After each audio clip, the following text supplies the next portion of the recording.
Shit, what was I gonna say? Kim, you gotta cut this part out.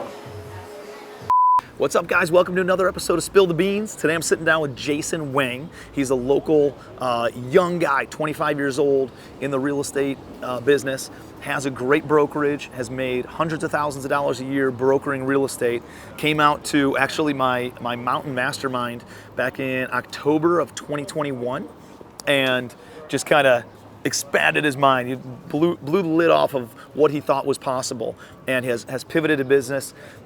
He's automating his real estate brokerage and scaling up his multifamily. Has a ton of great stuff going on, doing a lot of deals on smaller multifamily stuff. So I plan on getting into all that stuff with him.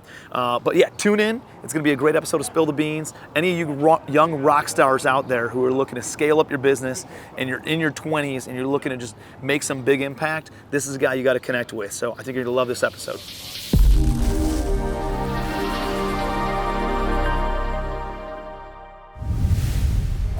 Jason Wang, welcome to Spill the Beans, bro. Hey man, thanks for having me. Dude, I'm pumped. I'm excited, man. All right, so I want to go into this. For those who haven't, I shared a little bit of background, but I know you came out to the Mountain House Mastermind back in, what was it, October? Right, yeah. Came out in October, and then you plugged in the Orlando Mastermind. Yeah. Right? You joined Legacy Family after that one-off Mastermind at the Mountain House, and then plugged into Vegas. So tell me a little bit about your background. What were you doing before, right? So that way everybody can be familiar with you there. And then let's talk about, we were talking offline, I know there's been some big transitions that you've had over the past, 5 months or so? Five months. So dude, I want to talk about all of it, like the hurdles you're facing, because as we know, dude, every level you get to, there's another level of hurdles and obstacles and opportunities that come with it. So I want to hear about all of it, dude. Let's dive in. All right, cool. So I was 20 years old doing personal training, got into very high-end personal training. We were a boutique studio charging, $160, $170 an hour, kind of boutique one-on-one personal training. And I was in there and young, excited, feeling good, feeling professional. Like, okay, wow, I'm really doing something that's not like serving or something like that, right? Feeling good. And then we started training these clients and I started having conversations and people started talking about, I just bought this $1 million house behind me to bulldoze it and have a bigger backyard and different crazy things like that. And I'm sitting there doing the math on like, okay, how many sessions do I need to do to even make 6 figures? And I was getting to the point where I was so entrepreneurial. I'm like, I gotta do something bigger. I'm putting in the hours, I'm putting in the efforts. I'm willing to do what it takes to be very successful, high level.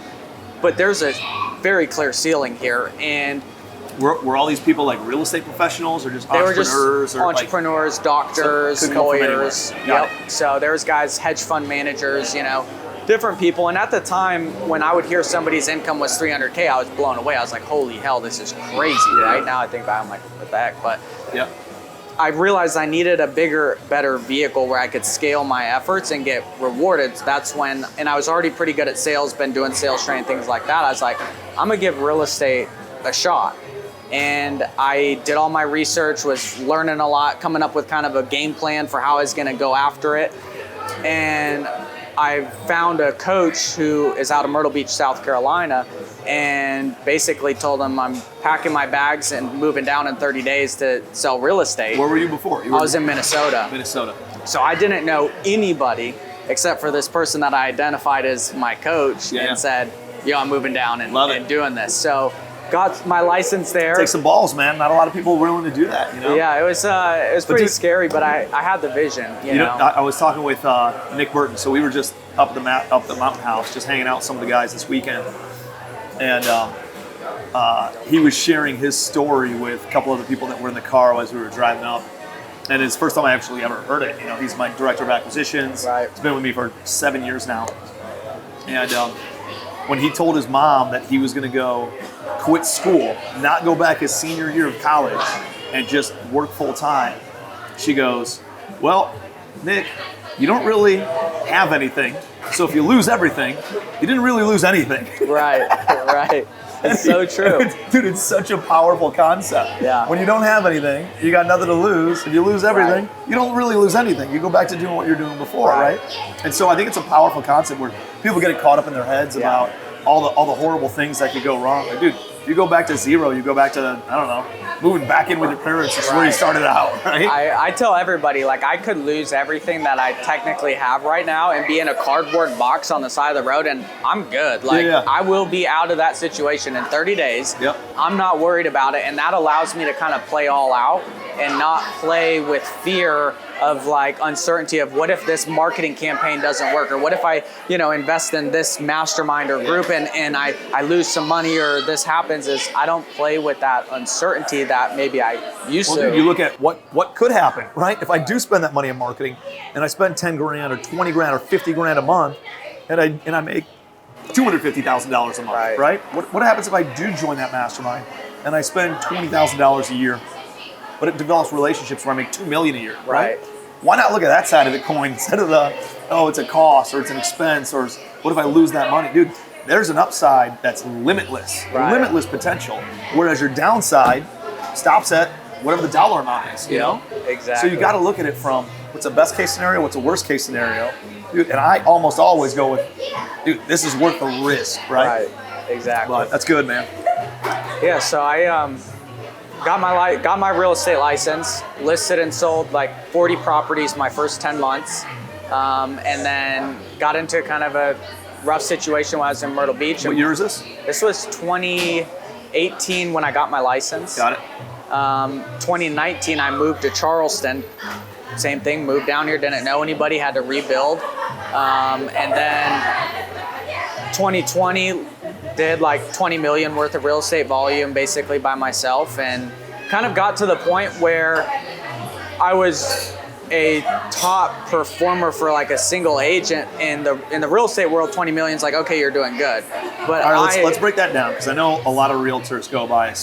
I'm in the $1 million club. They sold $1 million worth of real estate. That's like $1 million worth of real estate. If they got a 3% commission on that, is like 30 grand, right? Right, yeah, something like that. So is that typically what you can project? So when somebody says, hey, I did $10 million in real estate sales, do you think they made about $300,000? It's less, right? Because there's broker splits and everything else, right? Most agents are not making money. Really? Yeah, I mean, you look at the typical agent, by the time they pay for all their leads and their referrals and their discounted commissions and their time, which is really the highest, the main reason why they're not getting paid, how much time they actually spend to do that. It's like, they're all glorified on social media of like these big producers, like, I did this many deals, I did this much volume. Right. But if you peel back the covers, kind of like you talk about, you peel back, somebody's like, yeah, I own X amount of units. You peel it back, you're like, dude, like, all right, that's cool to fill your ego, right? But you're not actually making money and your life sucks. Yep. Like, okay, cool. They're working weekends, showing houses to a bunch of emotional owner occupants that can't make a decision on something. Yeah. So when I did 20 million, I took 12 weeks of vacation that year where I didn't check my phone or email or anything, and I worked on average 25 hours a week to do that. So I say that, and it's not even that great that I did that, but it's like... So how come you can do that and other people can't? Skills, coaching, looking at your return on time, your activity. It's like you talk about all the time. I spend 80% of my time on income generating activities and 20% on servicing. And in a real estate deal, 80% of the deal is service. And most agents spend all their time on their service and only 20% of time on generating. And versus the opposite, where I'm probably more at 90% generating now, 10% servicing, and soon I'll be at 100%. The only things that I'll be doing is income generating activities. Is that because you've staffed out everything else? Because leverage, delegation systems, tools. Well, dude, you know what I like about what you said is, you're like, because of the skills that I've learned, the coaching that I got, and the how I've delegated and managed my time, right? Right. What I hear when you say that is it's all controllables, right? So anybody could do that. It's not that you were born this way or you have some certain IQ or blah, blah, blah, all this other stuff. Dude, it's like anybody can learn those skills if they apply themselves and they go out and get educated on it. Right. Anybody can hire the right mentors and be coachable, right? Anybody can go out and audit their time, realize where they should be spending their time or where they shouldn't be spending their time, and focus on the revenue generating activities. Right. The number one reason I've identified that real estate agents don't have a strong business or they fail out, is 90% failure rate, is bad data. And when you have a 90% failure rate, that means that out of 100 agents, if they go to their friend or family member that they know, 9 times out of 10, 90%, they're gonna get bad data from a failing agent about what they need to do or don't need to do. And they're not actively seeking out somebody that will actually guide them to build a fulfilling business and a life worth having, right? So with the company that we're building, that's what we're focused on. We're not there to teach an agent how to write a contract. We have staff and brokers and people to do that, but we're there to be leveraged to teach them like, hey, here's how you go from here to here efficiently without wasting a bunch of time, wasting a bunch of money, and ultimately failing out of the business. Yeah, man. I mean, what have you seen are the goals of the people that come in? Are they saying that they all want to be investors also? No. Or they just want to build a good sales organization? Most people that come in say, I want to be successful. And every time I sit down with somebody, I have to literally dig like a giant, like I spend 30 minutes digging, like, because most people don't even know what it means. Right. And once again, they're basing it off of bad data, things they see, or their environment. So somebody at one company, if the top producer at that company does $3 million a year, they're gonna think that, okay, if I could just do $1.5 million my first year, right, I'm gonna be successful first year. But then if they go to like our environment and see what other agents are doing, their perception of success changes, right? So most people's goals is successful. Then I break it down. They say 6 figures, 100,000. That's like the line in the sand for most new agents is I want to make 6 figures. And I'm always like, where did you even get that number from? Just because you've heard that 6 figure, 6 figure, 6 figure, but like, what does that even mean to you? Does it mean a better lifestyle? Does it mean a car, a house, investments? Like, and so I have to take agents through this process of actually determining like, where are you going, why you're going there. And once I do that, I can draw the correlation between the right activities and what they want enough for them to show up and do the activities. But if they never actually get clear on this, they won't do the activities because 100,000 actually doesn't mean anything to them. It's what does the $100,000 do? Right. So once you get to 100,000, okay, now you can hire somebody to clean your house. You can hire somebody to do your landscaping. You can then show up later to work, take your kids to school. That's the whole different thing. Agents suck at delegation. Like the idea of not micromanaging it is like everything. The ultimate owning of a job. You know, as being a realtor. You own a job. And like, I get to choose my hours, but do you? No, you're a workaholic. They say that they work for themselves. You are A, they're a terrible boss. They've never been a boss before. And B, they work their asses off 7 days a week, give up all their family time. It's like, why are you even doing this? That doesn't even make sense. Dude, you know what's wild to me is I was grabbing drinks with a bunch of people who are in real estate, and they said currently, do you know how many realtors are in Charleston? About 8,000. That's what I heard too. All right. So it's about 8,000. They said there's around 800 listings in Charleston. About 250 of those are new construction. So there's only 550 doors you can actually turn a friggin' key into right now with 8,000 agents going after 550 doors. Dude, there's some skinny agents out there. Well, that's the whole thing too, is our team is 70% listing based, 75% listing based, and only 20 to 25% buyers. So we control that inventory. For sure. So rather than us being a victim of the market and saying, oh, there's nothing to show, we're out finding inventory every day, going and bringing those listings to the market and bringing those options to the buyers. You get the listings, dude. You get the listings and the buyers, right? If you only have the buyers, then that's it, right? It's a job. And especially in a seller's market, like buyers are a dime a dozen. No, it's wild. So tell me about, all right, so it's 2020, you did 20 million in sales. 2021, we link up in Charleston, or actually up in Franklin, North Carolina.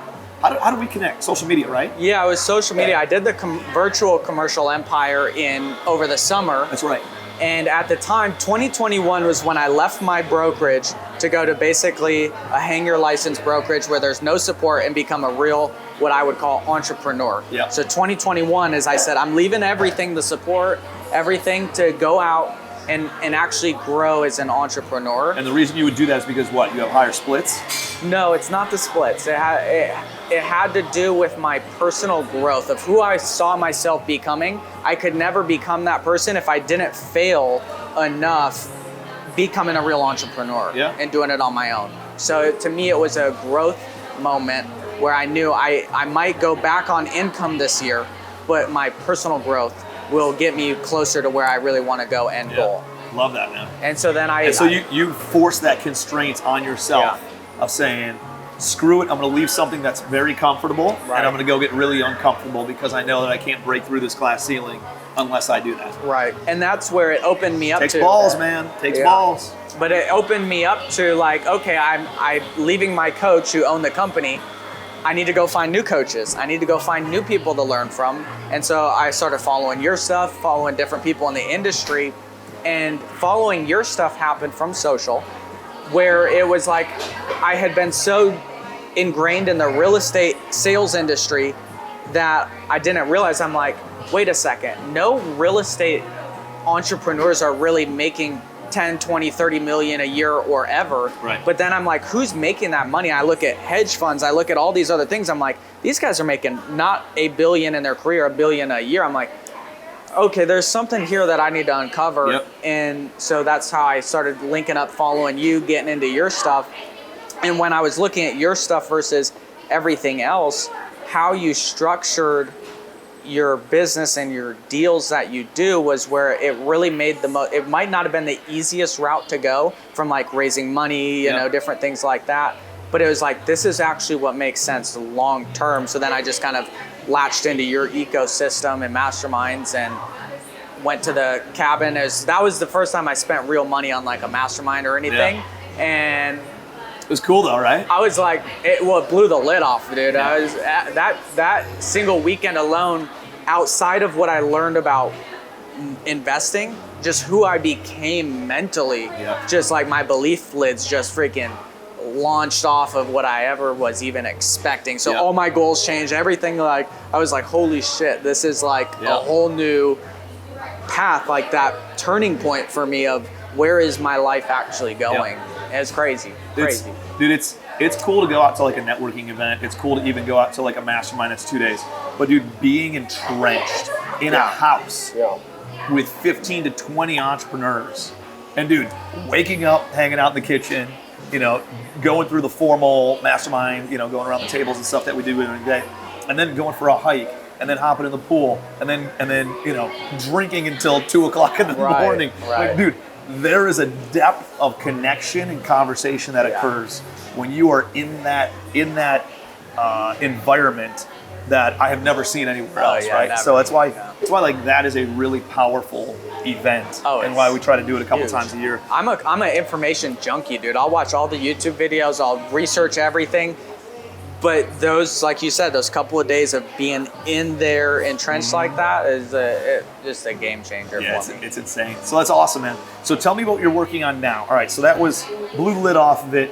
How has that transpired over the course of the past, it's only been 5 or 6 months. Yeah, so I realized how important business is as a team sport from you, and just really getting that in my mindset of like, I got to stop being the guy that, you know, just does it all. It's hard though, right? Even on a leadership, high-level partnership. So I went and found some partners, shared the vision with them, where I'm going, what I'm up to, all those things. And now we're building a real estate company that is really focused on taking new agents, turning them into top producers, real business people, and then turning them into investors. So being able to have a kind of a turnkey approach to like, hey, we're gonna get you to be in a multi-6-figure earner, and then we've got the best resources from an investment standpoint of where to park your money, who to talk to, how to be doing it.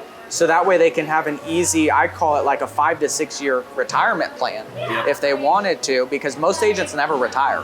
They're 88 years old, still out there having to kick over a deal to do a commission. So I want to be able to provide that opportunity that I, didn't necessarily have from an entrepreneurial standpoint, to say, hey, in 5 to 6 years, you'll never have to work again. Right. And that's based on making enough in real estate sales to then buy investment properties or passively invest. Passively invest. The goal is for them to be passive, because that's the reality of most of them won't want to go do the work. And so for them to be able to say, hey, sign, here's a check. You get tax benefits. You're going to get returns. You're going to be invested in deals. You just keep selling. We'll take care of the back end, everything, dealing with all that stuff for you. You're building an ecosystem where now they're seeing you as a long-term partner, and you're helping them make more money over here. You're helping them make more passive income over here, and it's helping you grow your passive investments because they're passively investing in projects. The goal is to get big enough they never have to leave. They never have to feel like they need to go somewhere else or start their own thing to get to their long-term goals. That will constantly just be growing it until we've got the boots on the ground agents who want to be more multifamily. Okay, cool. You've got the skills to go prospect, find deals. Now we're going to get you on multifamily prospecting, finding those deals. They go out bird dog the deals, right? And we've got the money and the signers, and just kind of have that ecosystem. Are you finding, when I think about realtors and that whole environment, everybody, you ever seen a DISC assessment? DISC? Everybody's high I, right? Like everybody. But you can't run an organization unless you have some D's, some C's, and some S's, right? Have you found any difficulties in finding those people and putting those people in your organization? Or having too many I's in the everybody's an I that I'm running into, right? As they're including probably your business partners. Yeah, very much so.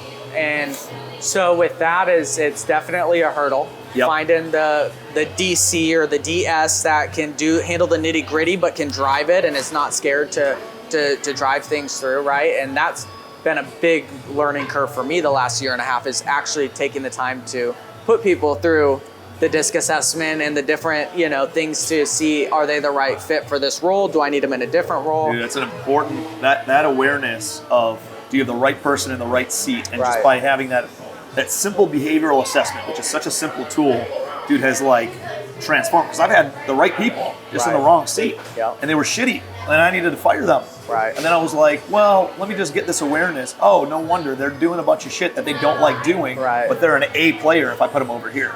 And let me just move them over here, and then all of a sudden they blossom, right? All of a sudden they crush in that role because I had them in the right seat. So that's really important. Have you guys run into, how long have you been with your business partners now? 3 months. Have you guys come in any clashing because there's so many visionary ideas? We've come into clashing. There's been conversations. It's new anyway, so there's always going to be a little bit of what about this, what about that? But yeah, we definitely have. Nothing where it's always a little thing, of nothing you couldn't work through? Yeah, we work through all of it. The main thing just comes from making sure that everybody's aligned on where are we going, how fast are we going to get there, how do we run this thing together, because at the end of the day there's a million different ways to run a business, and a great business person might run their business this way and they'll have a successful business, and then somebody can run it completely different, still have a successful business, but it's ran with two completely different models, thought processes, expectations, all of those things. So it's getting aligned on it. And I'm the type of person where my arrogance tells me this is the way the way that I do things and the right way to do it, right? And obviously we're all entrepreneurs, so we all think that our way is probably a good way to do it. It's just a matter of meshing it so that we can each run in our own lanes, efficiently and at a high pace. Well, I think if you look at any great business partnership, there's this dichotomy of the DI and the SC kind of mentalities, right? Or at least opposites somehow. And looking at my organization, Fadi Boumitri is high DC. Matt Carlin is high DC. I'm high DI. Nick Burton's high I, little bit of D. And then we have amazing people in some other roles that are CS and all around. So if you guys haven't been on a DISC assessment, jump on a DISC assessment. Just Google search DISC assessment. Google it, take it for yourself, take it for your spouse, take it for everybody on your team. Right. It'll be so enlightening of what you guys learn about yourself and how you behave and how you interact with other people. And then all of a sudden you start meeting people and you're like, it makes you a better salesperson too, right? Like, you're like, oh, this person's high S. Right. They're more concerned about the support roles and caring about feelings and like spending time, like really building the rapport and those kinds of things, right? The I's are high, fun, like no confrontation. They want to hang out and go and have some drinks late night. That's what's going to keep them in the organization, right? D, they just want to break records, Right. And C, they want to know all the ins and outs and analytical aspects of it. So I see one of the things that I do, like, and I know you asked me this kind of offline, but it's like, what do you do with your time other than create content, Tim? For me, it's a lot of the strategic ideas and like vision casting type stuff, you know? So I'm always asking, how can we make it better? How can we trim fat? Yeah. And how can we grow this? Like, how can I take our existing resources and constrain them to a point where I have 1/10 of the amount of time, but I get 10 times the amount of results, right? Yep. And I'm always putting these constraints on me and the team and trying to figure out how do we take existing resources and then multiply it? What could we be doing better? Right. What is more efficient? Where are there bottlenecks right now? That's why I closed down the old school legacy family that I used, $30,000 program. I got a call from my bookkeeper last week. He's like, hey dude, we're cash flow's a little bit tight because we don't have all the legacy family, the $30,000 program income coming in this year. Right. And I was like, dude, I totally get it. But I'm not thinking this quarter. I'm thinking what happens over the next 12, 24, 60 months of what can we build a legacy family to the $1,000 a month program, because of I know it's going to be a little bit tight over the next 2, 3, 4 months, and we had 2 masterminds that we paid for and all this other stuff, so I'm not really that concerned about it. And he took a lot of other income out and that he should have included, but anyways, I know that short term we'll make a couple of sacrifices for massive long-term gains. Well, that's been the biggest thing I've learned from being at your conferences. Is I think it was Mark that mentioned it on stage, talking about, hey, I didn't take a single dime from this company I'm building, but now it's $500,000 a month bringing in, and I realized I realized I was playing the game too much of short-term profit. Yes, I'm profit. Yes, I got to keep my profits high. Realizing okay, it's one thing to just be stupid and not have a plan and just go spend and not be profitable, versus be strategic and think, okay, if I take less here now, where can I be 3 years out, and actually building a real business, right? And that's been the biggest takeaway from your stuff. And I will say this, like I see this with a lot of real estate investors, people getting into multifamily. Should I shut down my single family operation, this or that? Dude, the reason he was able to not take a dime from that for 4, 5, 6 years is because he had other businesses that were paying his bills, right? So I don't think it's smart to totally shut down one opportunity, one business that's doing really well and making you great money in order to pursue something that could be bigger, because there is a give and take of like, dude, you got to keep food on the table and focus on this other thing.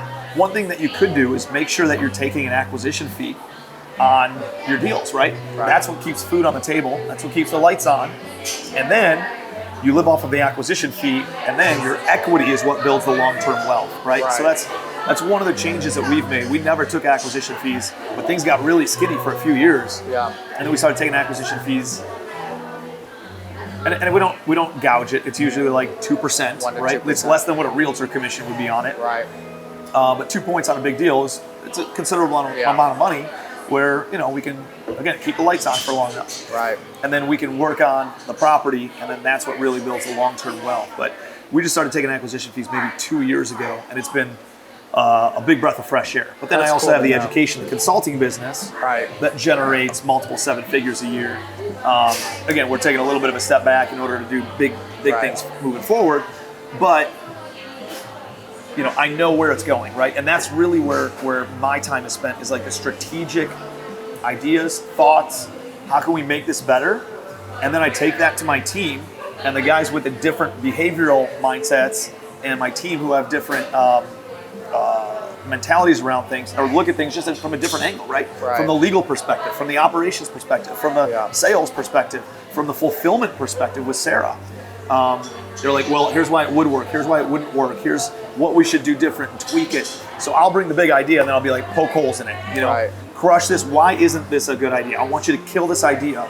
And if they can't kill it, just like when we're underwriting apartments, then we know it's a good idea. Everybody gets on board and we all have, and there's so much buy-in because everybody's got feedback. It's not just me saying, this is what we're doing, this is the direction we're going in. Right. And because I bring them on and I welcome their feedback, it allows us to everybody buy into it, and then we start moving in the same direction, right? Love that.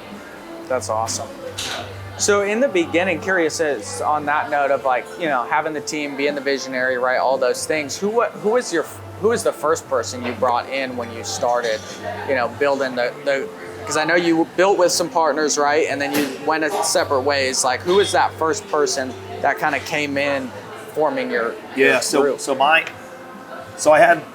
I was pretty much a one-man show with those initial partners in 2012 to 2015 range. We liquidated everything because that partnership went different directions. And then I had to start rebuilding. So, dude, first hire is always an assistant in my mind. So you got to get somebody who can handle, somebody like I'm high D and high I. So I needed somebody who was like SC that could help organize some things, take care of the non-revenue generating activities, and so that allowed me to focus on the revenue generating activities, which is what you're doing, right? Like you're already in that motion. I would say number 2 is help with generating more revenue then. Because once you can hire now a second person who can keep pushing more revenue, then you can focus more on strategic growth, vision casting, that kind of stuff. So hiring the team and making sure you get the right people and or strategic partnerships in place. Right. I'd kind of go back and forth in those two things: more operations and then sales, and then more operations and sales. You get those two things dialed in, like sales can keep on selling because then operations isn't bogged down. Operations keep on doing their thing, but you need sales to drive revenue. Revenue solves all problems, so you cannot neglect that. I know a lot of people want to staff out the operational side of things, but dude, the sales is so important. Right. And then, but hey, what if I can't afford people? What if I can't hire people? That's when I started just doing strategic partnerships, and I'd give up a piece of the watermelon kind of a thing, and I'd give up a piece of the equity in a deal. It allowed me to partner up with an A player who brought their skill set to the table, and then all of a sudden we could do more stuff together, right? Yeah. 1 + 1 = 3, because the what is it? Sum of the parts is greater, or the whole is greater than the sum of the parts, kind of thing. So now I'm to a point where I have that strategic business laid out, and we have enough revenue coming in where now we can hire some amazing. Dude, we hired 3 6-figure salaries just in December. Wow. People, because we brought construction in-house. We're working on bringing a portion of the management in-house, asset management. We have a traveling asset manager, and then in-house legal. So now it's not about, initially it's like, hey, Jason, how do we get you out from doing the day-to-day so you can do the high-level vision casting, CEO level type stuff? Well, we need these executives in place, right? An operational person, a sales manager, and then somebody who can handle the investment side or raising capital, or whatever that is. Now it's not about me elevating out. Now it's me elevating all those executives. So now I'm hiring strategic people. We hired a 6-figure attorney just to support Fatty. Yeah. We hired a 6-figure asset manager just to support Carlin. We have a couple of people who are supporting Burton right now and reviewing deals and underwriting. And then we have a construction manager that we just hired, another 6-figure salary that has 35 staff crew members, so that way we can control the labor force, which is out of control right now. Right. We're finding that we couldn't keep things on time or on schedule and on budget because we didn't have in-house construction. So we brought that in-house, and now we're knocking out work in time, and it makes a lot of sense. So same thing, we're doing that with management too. Now we can control time schedules and budgets way better. The only other thing that we don't control right now is the supply. Yeah. You know, the materials, and we're thinking about warehousing some of that stuff too. Especially because we know that we can provide it for mastermind members and everybody else who's out there trying to get their hands on paint and mechanicals and, you know, appliances and all that stuff. So that's something else that we're looking at long term. But right now, man, we're in a good groove for where we are. But you know, you can't do those things unless you focus on revenue, unless you focus on making money. Then once you have money, then you can hire these folks. Well, that's what I kind of realized. That so before I ever got business cards, logo, business name, websites, any of that stuff was like, okay, who can I put into this role to start generating, just start generating now. Yep. And once we start generating, then at that point in time, we look at how much are we generating? Are we doing anything with it? But like I see so many people get bogged down with, I have to create a logo. I have to look this way, do this. I'm like, dude, just go out and find some business first, and then we can deal with the stuff that actually takes money and time. But that was kind of my first focus, was finding the deals and looking at deals and going through that. And I think when you're in that growth phase, man, it's a little bit chaotic, right? Like one of my early mentors said, like when you're growing your business, when you're trying to punch through, like, dude, you got to get past $1 million a year in revenue. And really, then you're like, shit, I'm making some money and I got something that's sustainable, that like I have proof of concept here. But now you're like, shit, I'm doing all the work. You know, I'm handling this and handling that, and not sure how do I hire somebody. I just got to 6 figures or multiple 6 figures. Now, how do I pay somebody 6 figures to attract that individual? Right. So you got to push past that, punch through that next phase, and then you're like, okay, I got a good lay of the land here. Kind of thing. But it's hard. Like you cannot be the one who's ingrained in everything. Like you are time constrained always, and we are always our own bottleneck. You know, I think when people look at it from, here's how much I want to make on an hourly basis, that's the wrong way of looking at it, right? Like when you look at it from, here's how much I want to make on an hourly basis, you're thinking, here's how much time I have to spend personally on work, right? That doesn't give you the lifestyle that you're looking for. Right. I love what you said earlier of like, who do I need to hire in order to, you know, take that off my plate? We got a really good speaker coming out to the Denver Summit, and this dude has built a massive. He's like kind of a fee-based financial advisor, right? Doesn't get paid from saying, hey, you go invest in this stock because I make a fucking 3% rip on it. No, it's not that. You pay him a flat fee, and he gives you the best insights possible based on his network and his resources, which is vast. Of you can invest in real estate, you can invest in, you know, crypto, stocks, bonds, and anything that you want, new venture capital startups, anything along those lines. And he gives you, hey, here's allocations, here's this person, take a look at some of these different resources. He doesn't make anything off of it other than the fee base, right? So he's coming out realizing that he met with all these entrepreneurs and who are all focused on the income statement. How much did the P&L make this year, right? How much money did I make on an annual basis? What was my revenue and what was my net income at the end of the year? And all these entrepreneurs were focused on that.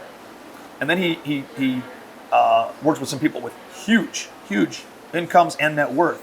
And all the bigger wealth builders were focused on balance sheet, not income statement, right?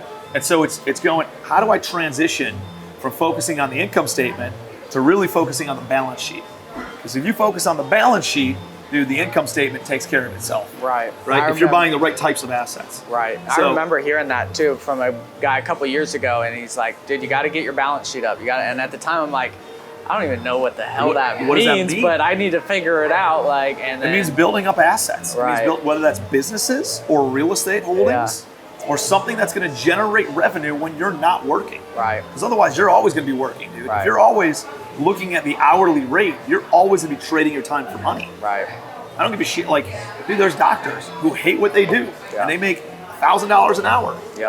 And they can't stand it, or $850 an hour, or whatever it is. And they can't stand it because they're always still trading their time for money. They're still handcuffed on time constraints. Right? As long as you're looking at that hourly basis, you know, you're and the income statement, dude, you're always going to be constrained on lifestyle. Right. How do you build up the balance sheet? How do you build up the assets that pay you when you're sleeping, right? You got an army of dollars out there, multiplying, creating more dollars that then offset your balance sheet and add to your balance sheet. So where now the earned income is not something that you need to focus on. Right. That was the biggest shift for me in the last couple of years, was like going from, okay, success is being a high earner, being, somebody who brings in a lot of money, to success is actually being somebody who money just comes in regardless of me. And it's kind of that ego shift of like, I create so much money, to no, it's not me. It's actually, I do nothing. Yep. And the money still comes and the opportunities still flow. And Yep. how do I actually make that transition from being just a high earner to somebody who's actually building wealth? Dude, it's a game changer, and you don't need a lot, right? I remember thinking I need to go stockpile a bunch of my own cash in order to go and deploy it into deals. And dude, start with 10 grand, start with 20 grand, start with 50 grand, put 100 grand into a deal, like whatever that ends up looking like. You don't need to wait to have hundreds of thousands of dollars to deploy. You just start putting money in play and start earning residual income. I remember like the first investment I ever made was like 75 G's, into a deal. And I made 10% a year on it, which was $7,500 a year, which is, what was it, $600 a month or something, a little over that. Dude, that $600 a month was my favorite money that came into my bank account every month. I was like, I didn't have to do anything other than initially underwrite the deal. Right? And now I got I was like, oh my gosh, how many times can I do this? Right? Yeah. And you don't have to start with $75,000. Or maybe you can arbitrage somebody else's money. Maybe you know somebody with 75 grand and you can get 15% on it and they only want 6% on their money. You can make 9% on somebody else's money. That's not even yours. That's residual income that you can arbitrage, make a delta, make the spread on. It comes into your bank account, right? Like how much? That's exactly what banks do. That's exactly what hedge fund managers do. That is the pinnacle of residual income and passive income. That is infinitely scalable, right? By utilizing other people's money and making an arbitrage on that. Well, that's what I tell people is right now it's like, okay, all time and resources are being invested either primary business or into myself right now, and then bringing in all those relationships where I can use other people's money to do deals and buy things and actually build stuff while providing real value to them, right? And that's kind of where my mindset is at. It's like, okay, how much can I develop myself, develop my current operation that I'm running, and at the same time still have money to bring in for the big opportunities and the actual investment side of things. Yeah, man. I think I think every business is different. How much do you have to put back into marketing? How much do you have to put back into existing relationships, personal development? Dude, I will say, whenever people come to me and they're like, and I know you got cash, so I'm not saying this about you. I'm just saying, like, I got a message on a message board this morning, right? And some dude's like, I don't know who y'all are, talk about burning 30 deals a year. I've been in this business for 10 years. I do 1 to 2 a year. Like, you're all full of shit and this and that. And then somebody tagged me. They're like, dude, talk to Bratz. He picked up 5,000 deals in the past 10 years. And the dude's like, show me proof. I was like, dude, you don't need proof. You need a fucking education and a book on abundance. Well, like, that's really what you need to focus on. Well, it's bad data. It goes back to if somebody finds that guy and goes, hey, I want to get into real estate investing, you invest in real estate, and they go through him, their data is going to be completely misaligned, and they'll never find somebody like you or other real players, and they're gonna probably fail or not do as well as they could, not because they're not capable, but just because they have the wrong data, they have the wrong information. Dude. That's how they were taught, and so, like it's a great point, right? Like, if you take a flea, a flea can jump 3 feet up in the air. Jump 3 feet up in the air. You take a flea and you put it in a shoebox. You put the lid on the shoebox, and the flea jumps, and hits the lid of the shoebox. All of a sudden, you can take the shoebox lid off, and it never jumps above that. That flea has other babies, but only sees mom and dad jumping this high. It never knows that it can jump 3 feet up in the air. It never knows its potential of what it can accomplish. And that's exactly like if you don't have the right coaches, if you're not exposing yourself to the right people and the right information, dude, you're going to be constrained by that person's thought process. Right. You know, I drive to, Franklin, North Carolina, and remember the brewery that we went to? Yep. On the left side of that brewery, there's a tire shop, right? And all they do, you go in there and you get new tires. And I look at the guys working in there. I was like, this little town of Franklin, North Carolina. I was like, do you think that they even know what else is out there? Do they even know outside of Franklin? Do they know up to Asheville? Do they know out to Atlanta? Do they know to Greenville? Do they know to Charleston? Like, do they know? Do they ever look at other opportunities?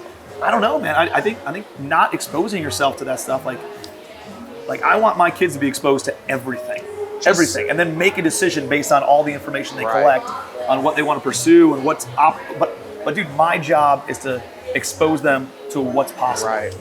Well, that's why I tell my team, I tell everybody, it's like your belief system is what will dictate where you go. And like I said, even the mastermind, even if I didn't get any practical information, even if I didn't build any good relationship, even if I got nothing, but sitting next to somebody like the Roushes and talking about 7,500 units and we're selling this and we just did this, and I'm sitting there and I'm going, what the actual fuck have I been thinking over the last 3 years? Like I thought I'm thinking big, and I'm here with Tim and I'm here with these guys, and I'm just like, holy hell, like I gotta refigure out my goals, because I was only exposed to a certain level, and now I'm re-exposed, and now instantly I'm like, all right, I can do more. Yeah. But just from those exposures, like, is a game changer. Well,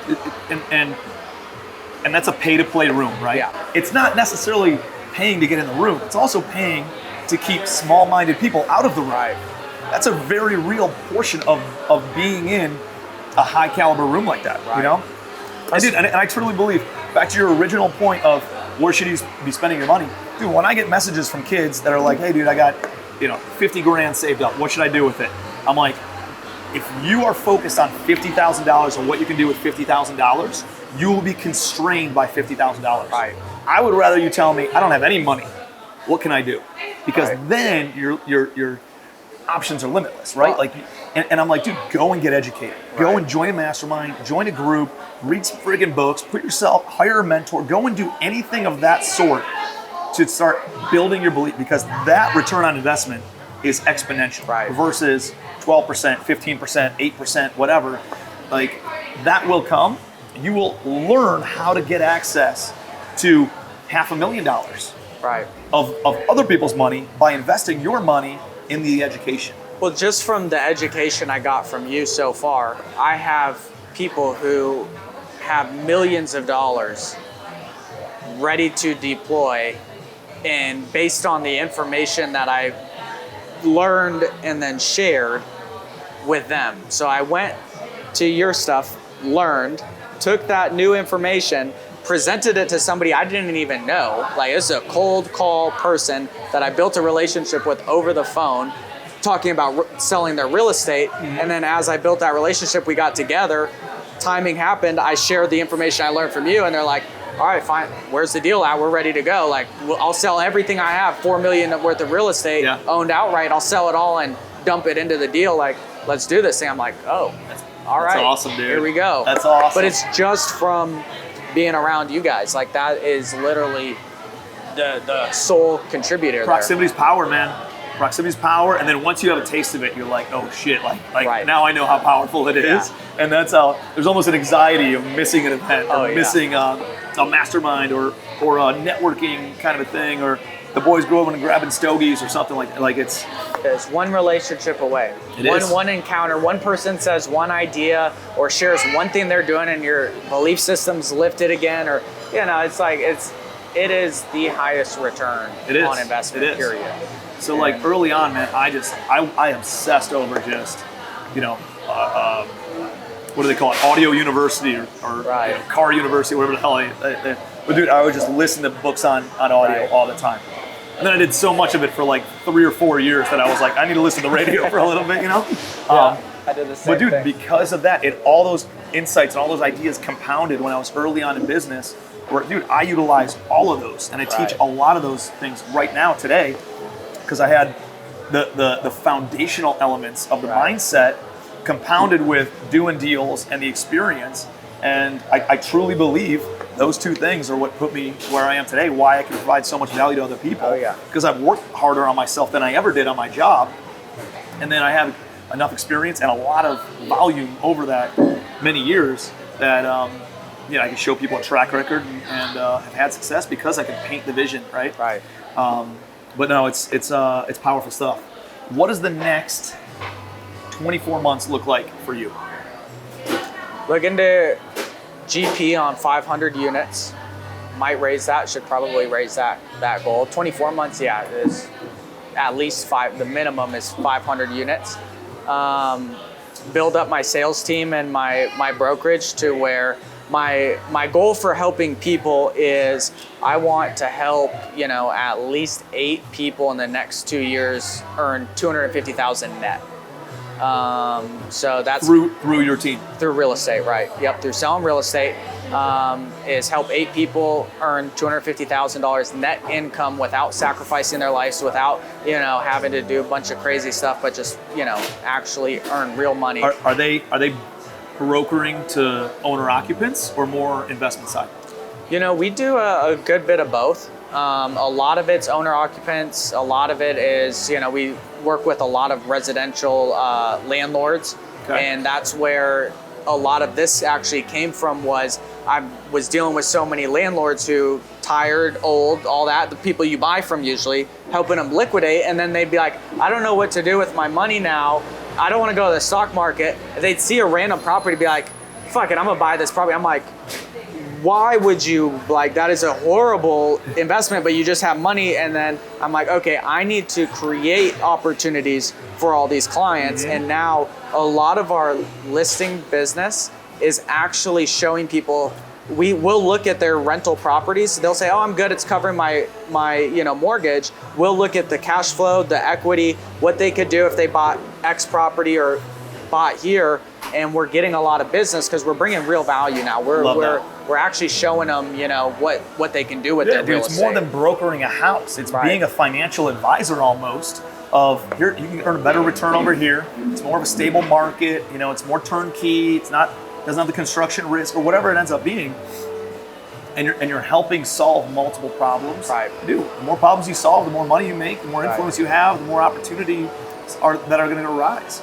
And the other thing that I love that you're doing is, dude, I remember when I was flipping houses, I was never a very good house flipper.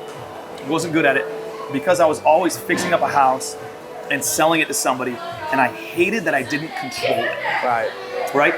Even so I left house flipping because I couldn't control whether or not, the husband or the wife liked the backsplash, right? I couldn't control the size of the bedroom necessarily. They wanted a little bit extra space, or they wanted, a different tone on the wall. Dude, the emotional element of that was so taxing on me, and I hated it that I couldn't control and force somebody to buy something. So then I moved over to turnkey, flipping turnkey rental properties. And I bought a house, and I had some of the scale that multifamily has, but it was so simple where I could use the same paint, same flooring, same fixtures. There were efficiencies in place on that side, and then I could put a tenant in place. And then I was selling to somebody who just wanted an investment, right? I wanted somebody who was only focused on the dollars and cents of the whole thing, and they were a lot less emotional. So I really appreciated that. And then when I was able to take that and turn it into multifamily, and I wholesaled, or not wholesale, but I flipped multifamily, thousands of doors. That was still cool, but then I still was subject to somebody else coming in and buying it.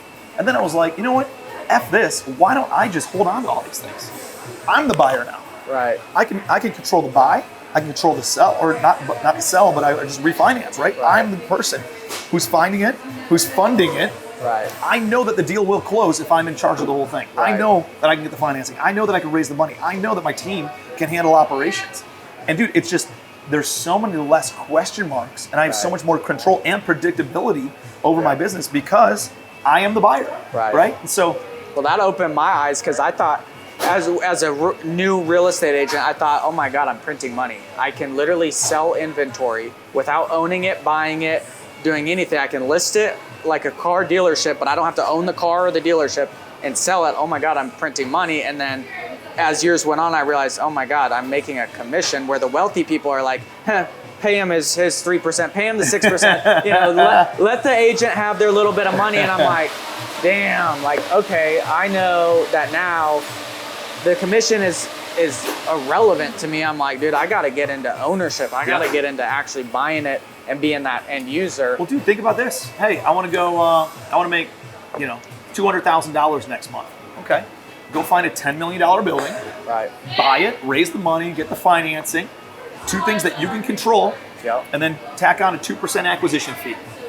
Now you buy that building, you own 40, 50, 60% of it. Right. Your investors have a great return on investment, backed by a great asset. You got financing in place, you control the whole thing, and then you wrote yourself a check for $200,000. Right. It's a pretty damn cool thing that you can do, man, that you can control. It's literally, I've told every single person. You control the whole thing. Yeah. I've told every person since the day I tapped into this, I've told every person, I'm like, dude, it's like, if you just take the time to learn it and like actually understand it, it is the most ridiculous, unbelievable way to earn income and build wealth, and it's not as crazy as it sounds. Dude, and all you have to do is put your head down, man, and learn it for 3 to 5 years. Right. And then probably implement it for another 3 to 5 years once you become an expert and become a professional. It takes whatever it is, 10,000 hours to become an expert at any given thing. So once you become that expert, that's not when you stop, right? That's when you put your head down and work your ass off. Yep. And dude, like legitimately, 5 to 10 years of your life, a season of your life. That's really seems long. It's really not that long, dude. It cruises by. 5 to 10 years, and you can write your ticket for set yourself up for anything for the rest of your life, right? And you just understand a couple of these concepts and become an expert at it. And that's not to say that it takes 10 years to really develop a lot of wealth. You can do it in the first 2, 3, 4 years. Right. And then it just starts compounding and compounding. And now it's like, dude, it's legacy wealth to the max. Well, being 25, my life has 20 to 25 went by so fast that I'm like, that's when I realized like, oh shit, like putting your head down for 5 years, 10 years. I used to think like, wow, I need to put my head down for 3 years and be there. And now I'm like, damn, 5 to 10 years, put your head down and literally have hundreds of millions of dollars under your control. Like, it's like, that's nothing. Yep. Most people wait till they're 70 just to start earning a social security check. Like, it's no brainer. Dude. But it's amazing, man. And it's not even relying on anybody else, right? Like you control 100% of your future, of your destiny, of your retirement. And you can do whatever you want, man, if you just put your head down and learn this stuff. And if you don't want to go out and actively operate, then you passively invest with guys like him, who are willing to go and do the work. Dude, I look at guys like you, and first of all, I don't think I'm old, right? I'm 36, right? But you're 25, and I'm like, damn, what if I start investing a little bit more with Jason and set him up to go and build a $500 million or $1 billion portfolio? This kid's my retirement. Right. Right? Because he's going to work an extra 10 years longer than I might, you know, or whatever that is. So like, I see somebody who's a hustler, dude, it's unbelievable to me the opportunities. I didn't go to my first mastermind, bro, until I was 30 years old. Wow, that's crazy. I remember you saying that. Until I was 30, right? And it's put me on a trajectory. I was a solo act until I was 30 years old for the most part. And then all of a sudden I'll go out to mastermind, I get exposed to the ideas that you're talking about, and it's taken all the experience, all the personal growth, all the personal work that I've done, right, leading up to that point.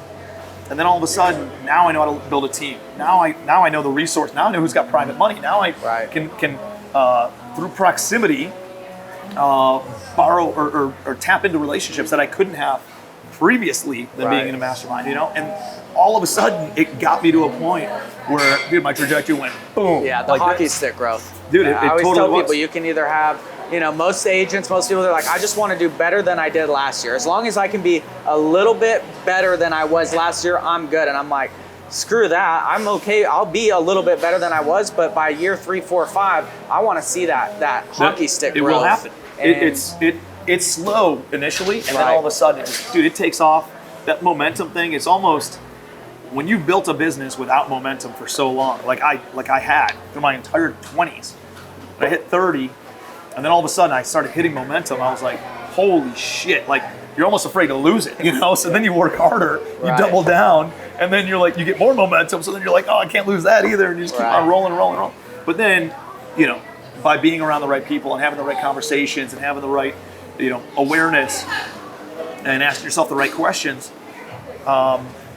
dude, you start putting the right people in place. You know, you start being more strategic about your growth and how you put systems and processes and people and structure it the way that real business is structured, and it gives you the momentum and it sustains while you're still, you know, having the lifestyle that you're looking for. Well, that's the biggest thing for me was, instead of thinking I have to be this resource and I have to be the worker bee and the mule, so to say, right? It's like when I started hearing at your events and the conferences, like human capital, relationship capital. I'm like, I heard it over and over. And finally, like, I started researching. I'm like, damn, this is like, it's not something you hear in the everyday world. Like nobody talks about that or uses that phrase. But then you look it up and you start seeing who's using it. It's the biggest players in any industry are talking about human capital, relationship capital, why it's so important. I'm like, shit, I need to dial in not on myself. Why is Jason this awesome producer? I need to focus on the relationships and the human capital. And that's when things that really started to pick up for me was when I started to learn that and understand that. I love it, man. Well, dude, I'm excited for you. I'm excited to see just what, dude, I got the chills thinking about what's happened for you in the past 5 months. It's crazy. Let alone the next 5 years, man. So it's crazy. You're on a great trajectory. You're doing all the right things. You're asking all the right questions. You're hanging out with the right people. And dude, everything will continue to compound for you. I have no issue paying for friendships. I have no issue paying to hang out with the right people, because you're either going to pay a check to hang out with the right people, or you're going to pay with consequences of hanging out with the wrong people. And I'd rather write the check knowing like, hey, I didn't meet this guy at a bar and we became buddies, but I wrote a check and now I can hang out with them and have access to them. And that's the biggest thing. It's a real thing. Dude, some of my best friends like came from masterminds that I attended or joined or hosted or whatever.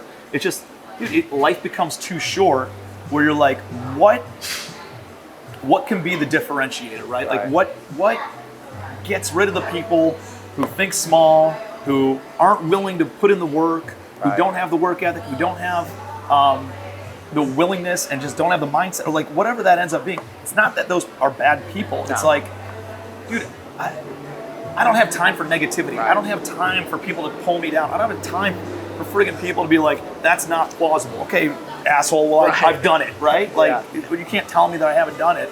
Right.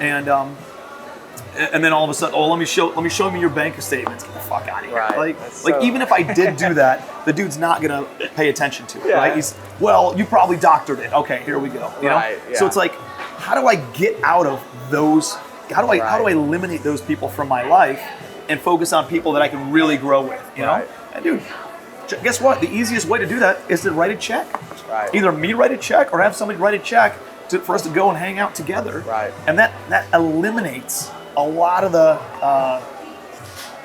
the bottom feeders, I guess. Right. And I don't mean that in a dick way. I just mean it from, there's some people who just don't have the mindset to go to that next level, or they're just negative. They got too much work to do on themselves, where I'm trying to expedite time here and expedite relationships. And dude, me writing a check or somebody else writing a check, us going out to hang out together, dude, shows me that they're serious. Right. It's a commitment factor. It's a deposit saying I'm committed. It's like, like I always say, wealthy people, because people always ask me like, hey, I need to meet successful people. I want them to take me out to lunch. I'm like, the number one thing that a wealthy person wants is to see somebody blossom from maybe guiding them in the right direction, not any type of financial return. And so if you want to be invested into, everybody says, I want time. I want to be, hey, invest in me, blah, blah, blah. You have to show that you're going to be a real return on investment. And usually it's not financial. It's like, who cares about $5,000 to hang out? Who cares? Like, people like you doing things at a high level don't care about $1,000 a month. Nope. They care about seeing somebody actually grow and develop and be able to do things. Knowing that my time's not being wasted, right? Like, I know you're a serious student and you have serious ambitions and you're gonna make, it's not about me helping you. It's about me knowing that you're gonna go take the information that I gave you and help 8 other people make $250,000 over the next 24 months. And dude, candidly, I think it's going to be a shitload more than that. I think you're going to do way bigger things than that. I think that's a good goal to reach for. And then all of a sudden, I think this compound effect's going to set in for you. You're going to be like, fuck, I can help 40 people make this much money, right? I can help this. And I think it's going to really, plant a seed with you over the next couple of years. Where, dude, you got 30, 40, 50 years of runway here. How many lives can you impact? Thousands. Thousands. And that, to me, is far more important than the 5,000, but I need to know that you're a serious student. I need to know that you're going to take the information and do something with it. Because I know if you don't pay, you're not going to pay attention. Exactly. So, well, I paid the least attention to Commercial Empire, and I paid like the least amount of money for that. And halfway through it, some bullshit came up where I justified for some reason just saying, "Oh, I've got the recording." Right? It's like the more you're willing to invest, the more your attention's going to be dialed in there. And focused for sure. So, well, dude, this has been an awesome conversation. Yeah, man. I'm just glad to be hanging out and be on here. It's awesome. No, dude, I'm excited to watch your growth and excited for everything that you got going on over the next 12, 24, 36 months. So if there's anything that I can do, don't hesitate to reach out. Appreciate you, as always. All right, tons of value from Jason. Make sure you're connected with him. Great guy, doing amazing things. I can't wait to see how he just continues to level up. He's got so much potential. And if you're young, if you're in your 20s, or you know somebody who is, please share this video with them. They got to see what he's got going on, because there's so much potential and so much opportunity that he's working with. So I'd love to hear your biggest takeaway too. So put that in the comments below. Please give me a like, give me a subscribe, so that way you can see some of the new episodes of Spill the Beans that are coming out every Sunday. And until next time, I'll see you guys on Spill the Beans. Be your best.